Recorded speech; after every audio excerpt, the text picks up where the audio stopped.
परत त्यांच्या पक्षाचे प्रमुख अमित शहा आहेत. अमित शहाना मुंबईवरती कब्जा मिळवायचा.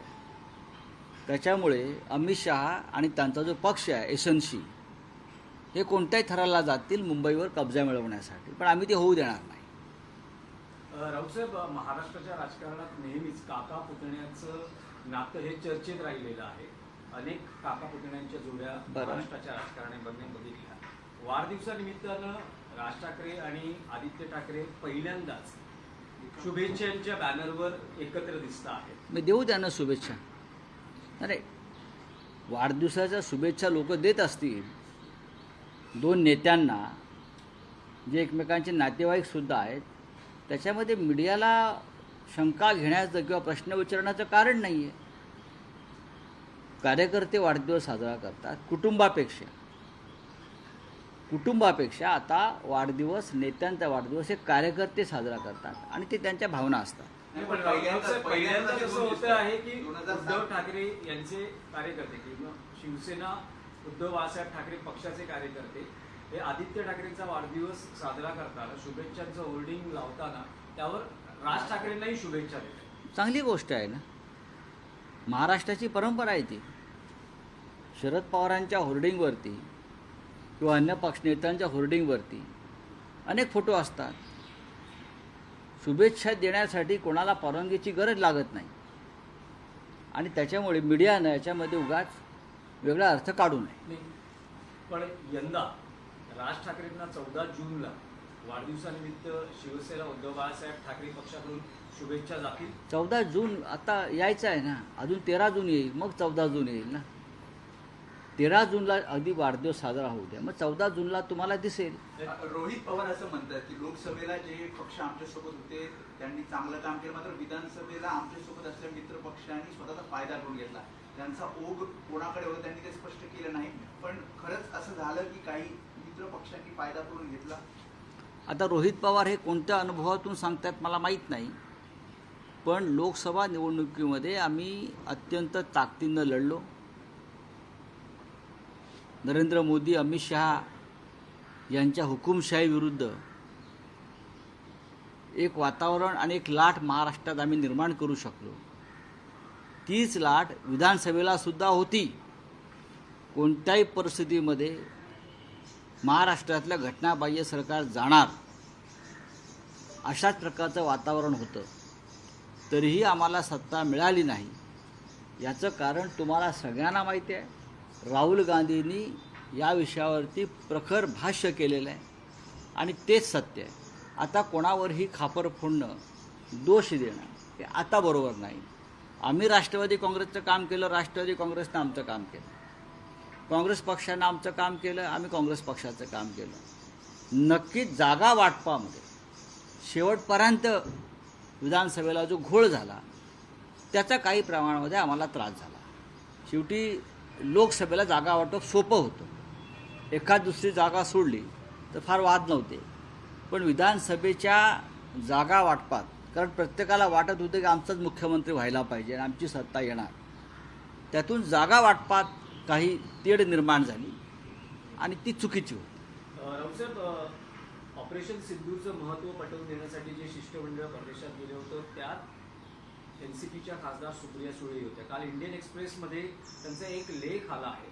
त्यांनी भारताच्या बहुतेक पंतप्रधानांचं कौतुक केलेलंच आहे, ज्यात जवाहरलाल नेहरू असतील, इंदिरा गांधी असतील, मनमोहन सिंग असतील. त्याचबरोबर त्यांनी नरेंद्र मोदींच्याही नेतृत्व गुणाचं कौतुक केलेलं आहे. ते असं म्हणतात की दहशतवाद विरोधी लढ्यात मोदींचा मुत्सद्दीपणाचा करिश्मा दिसला, असं त्यांनी त्या लेखात कौतुक केलं. हे त्यांचं मत आहे. त्यांचं मत आहे. देशाचं मत असेल असं काय मी मानत नाही. हे त्यांचं मत आहे. मुळात ऑपरेशन सिंधू हे यशस्वी झालं आहे का अशी लोकांच्या मनात शंका आहे. दहशतवादाचा पूर्ण बिमोड करण्यासाठी ऑपरेशन सिंधूरची योजना होती. पाकिस्तानचे 4 तुकडे करण्यासाठी ऑपरेशन सिंधूरची योजना होती. पाकिस्तान परत आयुष्यात उठणार नाही आणि भारताकडे वाकड्या नजरेनं पाहणार नाही यासाठी ऑपरेशन सिंधूर होतं. आणि आज त्याच पाकिस्तानच्या लष्कर प्रमुखांना अमेरिकेमध्ये त्यांच्या आर्मी डेच्या कार्यक्रमाच्या परेडसाठी विशेष आमंत्रित केलेलं आहे. हे कसलं लक्षण मानायचं? प्रेसिडेंट ट्रम्प आतापर्यंत 17 वेळा सांगतायत की हिंदुस्थाननं जो दहशतवाद विरुद्ध पाकिस्तान विरुद्ध लढा पुकारला होता तो मी थांबवला. ऑपरेशन सिंदूरची जी काय भूमिका आहे या भूमिकाला छेद देणारं प्रेसिडेंट ट्रम्प वक्तव्य करतात आणि आमचे मुसद्दी वगैरे काय प्रधानमंत्री जे म्हणतात आमच्या ताईसाहेब ते त्याच्यावर अजून एक अक्षर काढत नाहीत तोंडातून. हा या देशाचा अपमान आहे. प्रेसिडेंट ट्रम्प हिंदुस्थानच्या सुरक्षेच्या बाबतीत आंतरराष्ट्रीय आणि राष्ट्रीय हस्तक्षेप कशाप्रकारे करू शकतात? अमेरिकेमध्ये ॲलन मस्क त्यांना जाब विचारतो, त्यांचा एक मंत्री. पण भारतात हस्तक्षेप करून हिंदुस्थानचे प्रधानमंत्री त्यांना जाब विचारत नाही. हे एका कमजोर प्रधानमंत्र्याचं लक्षण आहे. नाना पटोले असं म्हणतात ऑपरेशन सिंदूर एक कम्प्युटर गेम सारखं झालं होतं. नाही, मला माहिती पाकिस्तानला बोलिए क्या है? हाँ सर, जिस तरीके से 11 साल पूरे हो गए एनडीए सरकार को, मल्लिकार्जुन खड़गे ने आलोचना करते हुए सरकार की 11 साल में 33 मिस्टेक बताई है. वही इतना झूठ बोलने वाला प्रधानमंत्री पहले कभी देखा नहीं है. खड़गे साहब ने सही कहा है कि मैंने पहले भी कहा है, अगर झूठ बोलने के मामले में नोबेल पुरस्कार, नोबेल प्राइज़ किसी को देना है और देने की योजना बनती है तो एक ही नाम सामने आएगा, हमारे देश के प्रधानमंत्री नरेंद्र मोदी जी का. 11 साल और उससे पहले झूठ बोलकर सत्ता में आए और 11 साल झूठ बोल के सत्ता में टिके रहे. क्या मिला है देश को? क्या दिया जनता को? गरीब गरीब हो रहे हैं और जो अमीर है वो अमीर में भी 10-12 लोग ऐसे हैं उनके वही अमीर हो रहे हैं.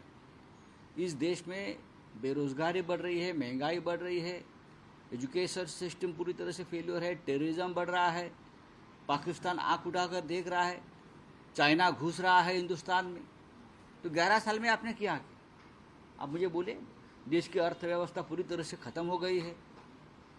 सर, जिस तरीके से देवेंद्र फडणवीस ने बयान दिया कि आने वाले जो बीएमसी चुनाव होंगे, जो भी म्यूनिसिपल चुनाव होंगे, वो मायावती एक साथ लड़ेगी. कहीं ना कहीं एडवांस बुकिंग अभी से कर रहे हैं देवेंद्र. ये करने दो ना. देखो अपनी अपनी चुनाव की रणनीति हर आघाड़ी हर पार्टी करती है, वैसे हम भी करेंगे.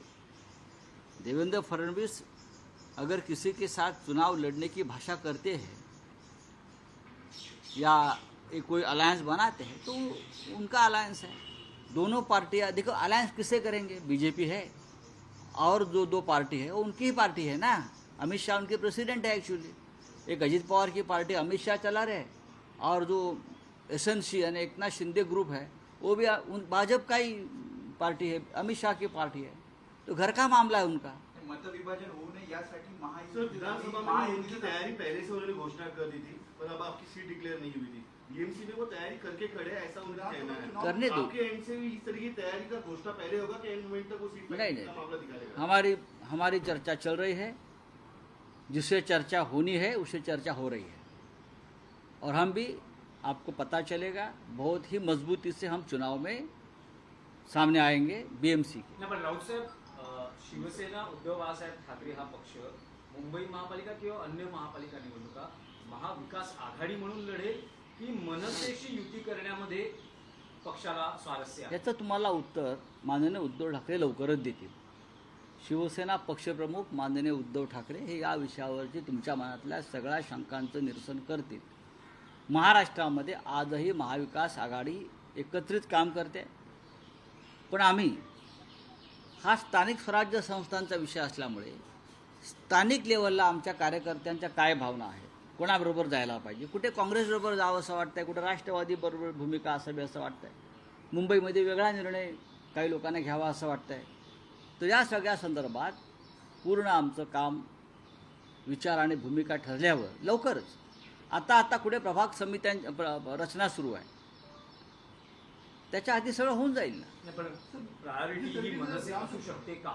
तुम्ही पक्षाचे नेते आहात. मी तुम्हाला आत्ताच सांगितलं की माननीय शिवसेना पक्षप्रमुख उद्धव ठाकरे हे आपल्या प्रश्नांना लवकरच उत्तरं देतील आणि अगदी सविस्तर भक्कम आणि परखड आपल्या मनातले सगळे प्रश्न जे आहेत ते त्यांच्यापर्यंत पोचलेले आहेत आणि त्यांनी उत्तराची तयारी केलेली आहे. सर, विधानसभा चुनाव में जिस तरीके से देखा गया कि महाविकास आघाड़ी में शिवसेना को लेकर देरी हुई थी, कहीं ना कहीं तनाव दिखाता, तो आने वाले चुनाव में क्या देखिए ऐसा होता है विधानसभा में, जैसे वो क्या महायुति में भी हो गया था ना, आखिर तक हो गया था, ऐसा होता है, लेकिन आगे वाले चुनाव में इस प्रकार का कोई प्रसंग नहीं आएगा। राउत साहब, एनसीपी सांसद सुप्रिया सुले ने पीएम नरेंद्र मोदी की नेतृत्व गुणों की सराहना की है।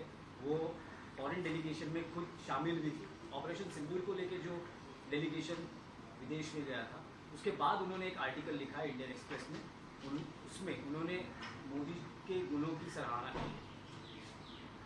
उनको कुछ मोदी जी के नेतृत्व में गुण दिखते होंगे, हमको नहीं दिख रहे, उनका पर्सनल मामला है। देश में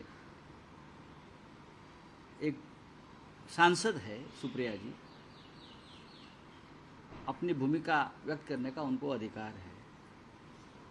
नरेंद्र मोदी जी क्या है, उनके नेतृत्व गुण क्या है, हम अच्छी तरह से जानते हैं। देश में अघोषित आपातकाल जो लगाया है, उससे हमारे जैसे अपोजिशन के लोग हैं, उनके भी पार्टी के लोग हैं, कैसी तकलीफ दी गई और पार्टी को तोड़ा दिया। सत्ता का कैसा गैरवापर करके राजनीति करनी चाहिए, ऐसे बहुत से गुण हमारे मोदी जी में ज़रूर है, और ये सुप्रिया ताई को भी मालूम होगा शायद। Thank you.